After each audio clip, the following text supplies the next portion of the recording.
अच्छा, इसके बाद आप बताएं जरा यहाँ पे जो रोड्स हैं गुलबर्ग ग्रीन्स में वो किस तरह की हैं, क्योंकि जो लोग ऑब्वियसली कुछ मेरे चैनल पे हैं जो पाकिस्तान से बाहर हैं, वो गुलबर्ग ग्रीन्स कभी फिजिकली आए नहीं हैं। ठीक है, आप ये चीज़ बताएं और बताएं कि यहाँ पे और फैसिलिटीज़, रेस्टोरेंट्स और शॉपिंग मॉल्स, इनकी क्या प्रोग्रेस है। सर शॉपिंग मॉल यहाँ पे जितने ब्रांड हैं, हम्म।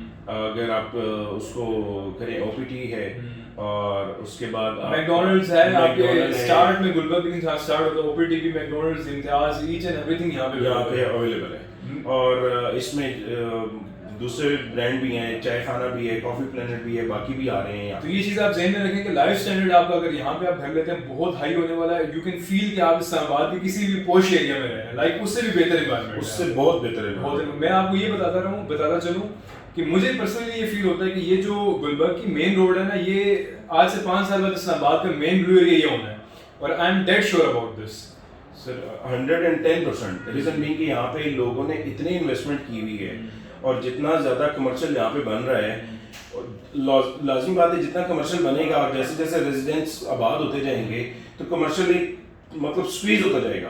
ऐसे ही है कि उसको जरूरत पड़ेगी दुकान की। और यहाँ पे आप देख लें कि अभी ग्राउंड पे कोई भी प्रोजेक्ट बन रहा है तो ग्राउंड पे कोई भी शॉप अवेलेबल नहीं है for office, for general store या किसी और पर्पस के लिए। और अभी आप देख लें सिर्फ 30% इन्होंने बताया जितने ब्लॉक्स हैं यहाँ पे रेजिडेंस है कि 30% आबादी हुई है। उसके बावजूद कमर्शियल में ये सिचुएशन है कि अगर आप देखें आबादी ज़्यादा जब होगी तो यहाँ पे डिमांड कितनी होनी है। तो आई गेस ये वक्त बहुत अच्छा है इन्वेस्टमेंट करने का, अभी गुलबर्ग में गोल्डन टाइम है।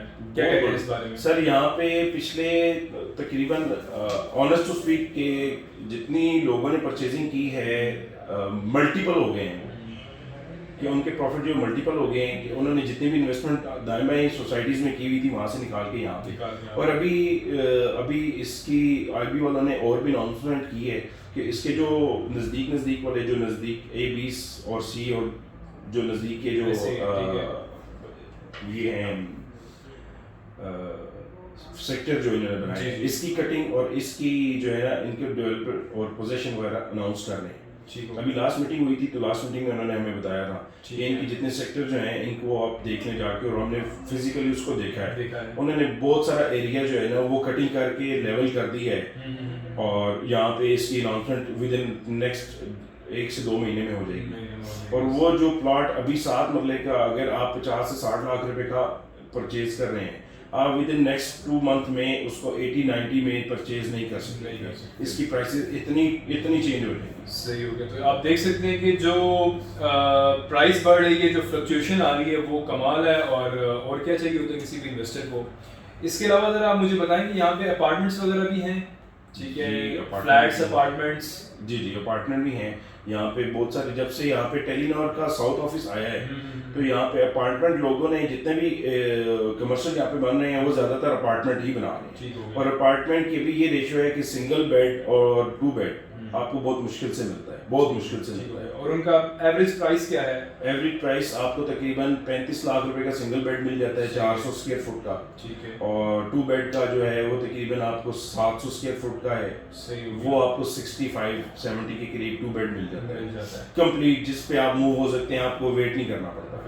और बाकी बहुत सारे भी हमारे कमर्शियल ऐसे हैं जहाँ पे चल रहा है सिलसिला कि लोग अपने अपने अपार्टमेंट बुक करा रहे हैं और वो 2-2 साल के अंदर डिलीवर हो रहे हैं। प्लस पॉइंट इसमें ये है कि अगर कोई बंदा कमर्शियल में इन्वेस्टमेंट करता है, अभी तक तो कोई ऐसा एविडेंस नहीं है कि किसी कमर्शियल ने विड्रॉ कर लिया हो या वो छोड़ के चला गया हो। यहाँ पे सोसाइटी उस कमर्शियल को, उस प्रोजेक्ट को ओन करती है। किसी के पैसे लगे हुए हैं तो वो पैसे ज़ाया कभी भी नहीं होते।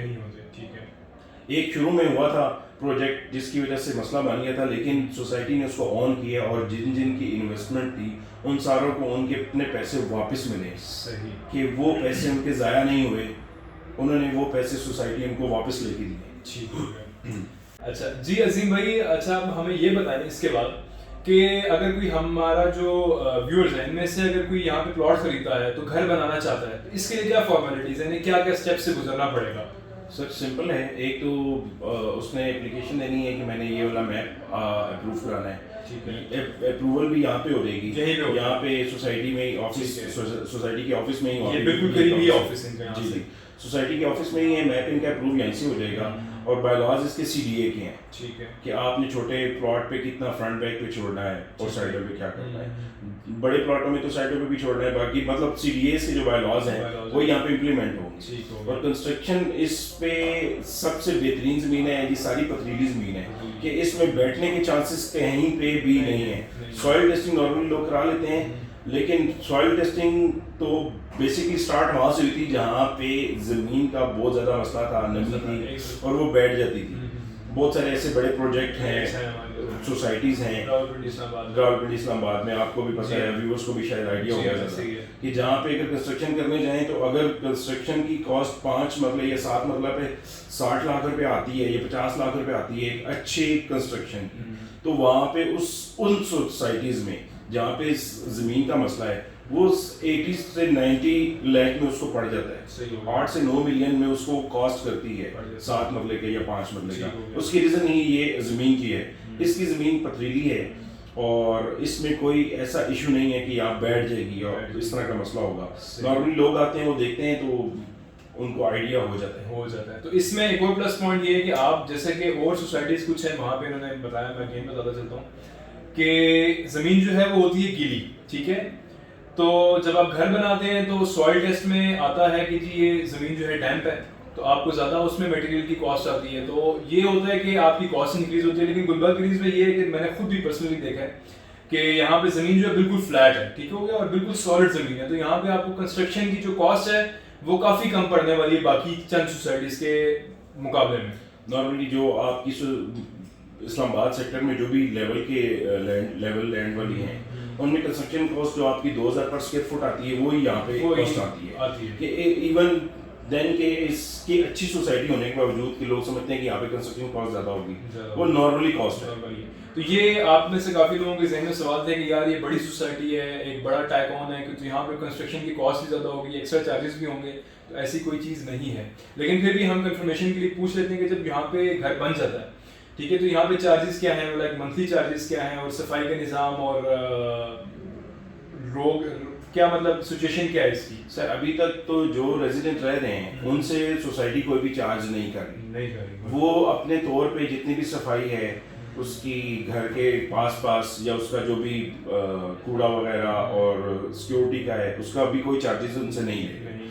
जस्ट उनका जो नॉर्मली बिजली का है वो है, बाकी सर्विस चार्जेस कोई भी नहीं है। सोसाइटी में ये उनको रेजिडेंट को ये दिया है फैसिलिटी। अच्छा, अब इसके बाद मुझे बताएं बेसिक नेसेसिटीज जो पानी बिजली गैस है उसकी क्या पोजीशन है गुलबर्ग ग्रीन्स में? सर पानी भी अवेलेबल है।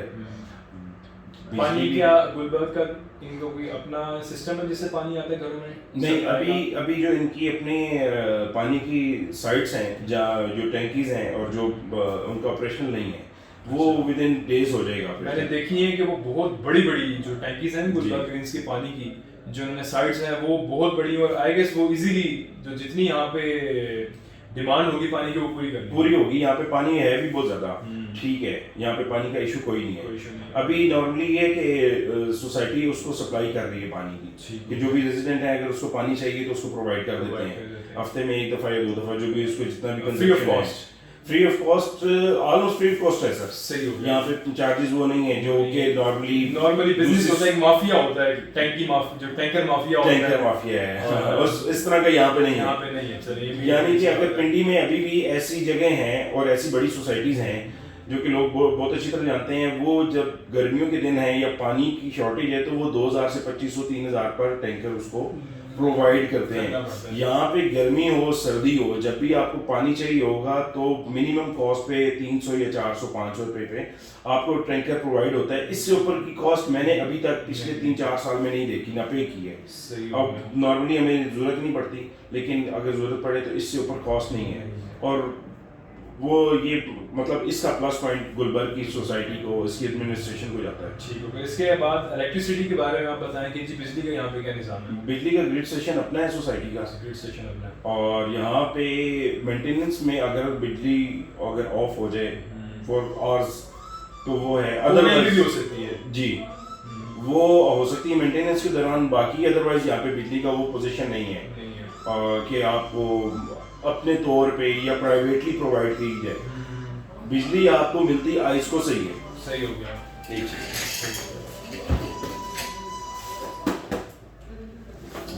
कोई मसला नहीं। अच्छा जी, कंटिन्यू करें। जी जी।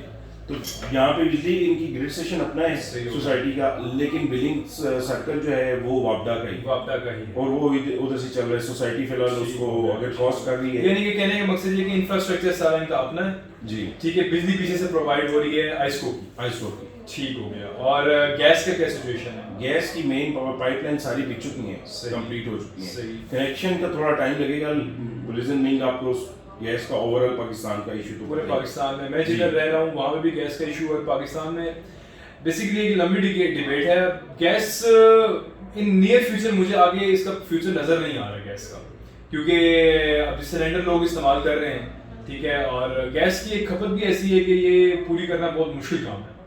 मुश्किल है, लेकिन पिंडी इस्लामाबाद में अगर शॉर्टेज होगी गर्मियों में, सॉरी सर्दियों में हो जाती है।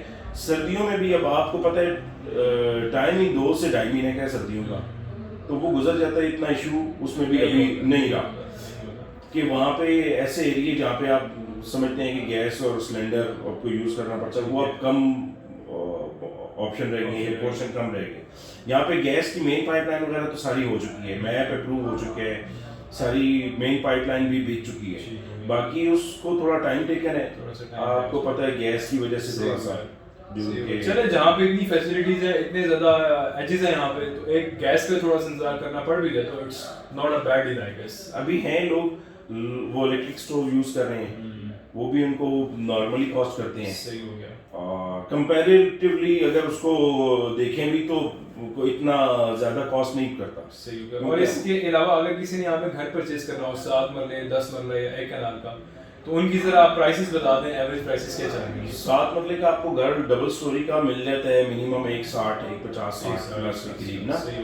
बिल्ड क्वालिटी अच्छी होती है उसकी। जी जी, ए प्लस क्वालिटी होगी, क्योंकि ये अंडर कंस्ट्रक्शन भी होता है, तो इसकी गुलबर्ग की जो टीम है वो जाके चेक करती है, और अगर वहाँ पे उन्होंने मटेरियल में फर्क डाला है तो उसकी कंस्ट्रक्शन वहाँ पे रोक दी जाती है। ये नहीं है कि आप उसको एज जिस तरह नॉर्मली सीडीए के बाकी सेक्टर्स हैं आगे पीछे के, त्रामली के और चिराग के और इन साइडों के, जहाँ पे सीडीए को लगता तो है इस्लामाबाद लगता तो है, लेकिन वहाँ पे रूल्स नहीं है। लेकिन यहाँ पे रूल्स इस सोसाइटी के अपने हैं कि लास्ट टाइम एक घर में थोड़ा सा उन्होंने किया था इन्वेस्टमेंट पॉइंट से कि बना के उन्होंने थोड़ा सा उसमें गुंजाइश छोड़ दी थी मटेरियल की, तो उनकी कंस्ट्रक्शन दोबारा उन्होंने करवाई है, वो सारा डिमोलिश करके कंप्लीट और दोबारा से कराई है। तो ये चीज़ आपने ज़हन में रखनी है कि मिट्टी ना मारना आप लोग, ये ना हो पता चले आप लोगों को डिमोलिश हो जाए। सो वो चेक हो जाएगा। तो गुलबर्ग ग्रीन्स जो है खुद स्टैंडर्ड मेंटेन रखता है यहाँ पे। ऑब्वियसली एक बड़ी सोसाइटी का यही जो चंद आपने बातें की हैं अभी माशाल्लाह, यही चीज़ें होती हैं, उनकी ट्रांसपेरेंसी होती है, उनके स्टैंडर्ड्स हाई होते हैं और वो लोगों का ख्याल रखते हैं। और फिर इसके बाद आप मुझे बताएं जो 10 मरले का घर है उसकी क्या प्राइस चल रही है? 10 मरले का आप डबल स्टोरी मिनिमम मिल जाता है सर जी, तकरीबन राउंड अबाउट 2 करीब 2.10 2.15 के करीब नॉर्मली मिल जाता है, इतना भी इसमें इशू नहीं है। और 1 कनाल का? 1 कनाल का आपको अभी फिलहाल तो जो रह रहे हैं वो बेचते नहीं है क्योंकि जगह ऐसी है, और अगर समहाउ किसी को बेचना पड़ जाए तो वो भी इतना कंस्ट्रक्शन कॉस्ट नहीं करता, वो भी तकरीबन आपको 2.5 से 3.25 के करीब। बड़ा मुनासिब है ये तो, लाइक गुलबर्ग ग्रीन्स में 2.5 पौने 3 बहुत अच्छी रेट है 1 कनाल के घर की। अब मुझे ये बताएं कि कुछ लोग कंफ्यूज होते हैं गुलबर्ग रेजिडेंसी और गुलबर्ग ग्रीन्स में, इनमें डिफरेंस क्या है? ग्रीन्स कह रहे हैं इसको सेक्टर को जिसमें ये सारे फार्म हाउसेज हैं, सही हो गया, A B C D और E, ये सेक्टर हैं ग्रीन्स के जिसमें ये सारे फार्म हाउसेज हैं 4 कनाल 5 कनाल और 10 कनाल के। उसके बाद रेजिडेंशिया आता है। रेजिडेंशिया उन्होंने थोड़ा सा इसलिए रखा है कि रेजिडेंस के लिए डिस्टर्बेंस ना हो, कि ट्रैफिक की वजह से, कमर्शियल की वजह से, बाजार की वजह से। फार्म हाउस का एक अपनी लोकेशन है, वहाँ पे लोग जो एग्जीक्यूटिव टाइप लोग रहना चाह रहे हैं उनको, सेलिब्रिटीज ठीक है, एग्जीक्यूटिव क्लास के लोग जो रहना चाहते हैं जी, एलीट क्लास के लोग के वो नजदीक रहना चाह रहे हैं, तो इसलिए उसको पे ऑफ ज्यादा करते हैं। तो वैसे जस्ट फॉर इंफॉर्मेशन एक फार्म हाउस की क्या कॉस्ट चल रही है यहाँ पे जो 5 कनाल का है या 4 कनाल का? 4 कनाल का जो फार्म हाउस है वो तकरीबन आपको आजकल 7 करोड़ रुपए में मिलता है, जो कि 2 साल पहले यहाँ पे 4.5 करोड़ रुपए का था, जिस पे आप घर बना सकते थे। लेकिन अभी इसके स्टैंडर्ड की वजह से और इसके इन्वेस्टमेंट की, इसकी सिक्योरिटी की वजह से और इसकी ग्रोइंग प्रॉफिट की वजह से लोगों ने इतने इन्वेस्टमेंट की है कि अब लाजिम बात है जिसने लिया है वो इन्वेस्टमेंट के तौर पे तो वो फर्दर उसको बेचता जाता है। तो रीजन बीइंग इन 2 सालों में और 1 साल में तकरीबन 30 से 40% हर फार्म हाउस के जो सेक्टर है उसने ग्रो किया 2 से 2.5 करोड़ रुपया हर प्लॉट का। आप देख लें कि ये कितना बड़ी परसेंटेज है। मेरा नहीं ख्याल कि रावलपिंडी इस्लामाबाद में कोई ऐसी सोसाइटी और होगी जिसपे रेट ऑफ रिटर्न इतना ज्यादा हो और इतनी स्पीड से हो। और यहाँ पिंडी इस्लामाबाद में नजदीक आपकी कोई ऐसी सोसाइटी भी नहीं है जिसमें फार्म हाउस का इतना बड़ा एरिया हो। कांसेप्ट ही नहीं है फार्म हाउसेस का, कांसेप्ट नहीं है। मेरे ख्याल से रावलपिंडी इस्लामाबाद में फर्स्ट टाइम फार्म हाउसेस यहाँ पे दिखे हैं। इससे पहले कराची में सुना करते थे कि यार फार्म हाउस होते हैं। जी जी जी ठीक है। एक और सोसाइटी में भी फार्म हाउस उन्होंने शुरू किए हैं लेकिन वो मेन रोड से तकरीबन 10 किलोमीटर अंदर, मतलब वो आप समझ लें कि एक जंगल टाइप। ठीक है, उन्होंने अलग बनाया। हाँ जी, अटक जिले में वो आते हैं। यहाँ पे तो आप मेरे ख्याल में 1-2 मिनट की ड्राइव नहीं है। बिल्कुल, ये आपका जो कमर्शियल एरिया पूरी मेन रोड है गुलबर्ग की बिल्कुल पीछे जो है फार्म हाउसेस और लाइन से बने हुए हैं। जी, कश्मीर हाईवे के साथ आपका समझ लें कि आपके फार्म हाउसेस हैं। ठीक है। तो व्यूअर्स, जैसे कि आप लोगों ने देखा कि अजीम भाई ने हमें एक चीज each and everything from the history of गुलबर्ग रेंज टू करंट पोजीशन और आगे फ्यूचर में इसका क्या आप लोगों के लिए फायदे हो सकते हैं, हमें एक चीज इन्होंने डिटेल से बताई है। और आपका कोई क्वेश्चंस हो, कोई चीज़ आपने और पूछनी हो, हम इंशाल्लाह दोबारा इनके पास चक्कर लगाएंगे, इनसे हम दोबारा चीज़ें पूछेंगे। कमेंट्स में, कमेंट बॉक्स में आपने जो है अपनी राय का इजहार करना है और चैनल सब्सक्राइब करना नहीं भूलना, ठीक है। मैं देख रहा हूँ, मुझे पता चल जाता है कौन करता है कौन नहीं करता। तो गुलबर्ग ग्रीन्स में किसी को भी प्रॉपर्टी से रिलेटेड कोई भी चीज़ हो, सेल एंड परचेज का काम करना हो, अपार्टमेंट्स चाहिए हो, तो ये हैं जी हमारे अजीम भाई। और इनसे मेरा पर्सनल कोई ताल्लुक नहीं, this is the very first time कि मैं इनसे मिला हूँ और माशाल्लाह ही सो नाइस कि उन्होंने मुझे इतना अच्छा इंटरव्यू दिया है। ऐसा होता है ना कि कुछ लोग यूट्यूबर्स होते हैं अपने पर्सनल लोगों को जो है प्रमोट करते हैं, तो ऐसी कोई बात नहीं है। He is very honest and he is very genuine, आपको अच्छी चीज़ लेके देंगे और कम प्राइसेस में लेके देंगे। और मेरा अगर बताएंगे आप लोग फिर तो मामले होने और ही मामले होने हैं, ठीक है। अच्छे वाले मामले होने हैं, पैसों में आपके जो है रियायत करेंगे, क्यों? इंशाल्लाह। तो इनका मैं नंबर भी जो है डिस्क्रिप्शन में इंशाल्लाह डाल दूंगा और एक कार्ड की फोटो लेके इस वीडियो के एंड में डाल दूंगा, तो आप ज़रूर इनसे रब्ता कीजिएगा। और अजीम भाई अपना ख्याल रखें और आपसे बात करके बहुत अच्छा लगा और मुझे पूरी उम्मीद है कि हमारे व्यूअर्स के जितने क्वेश्चंस थे, जितनी उनकी कंफ्यूजन थी वो क्लियर हो चुकी होंगी इंशाल्लाह। Thank you so much. अल्लाह हाफिज़।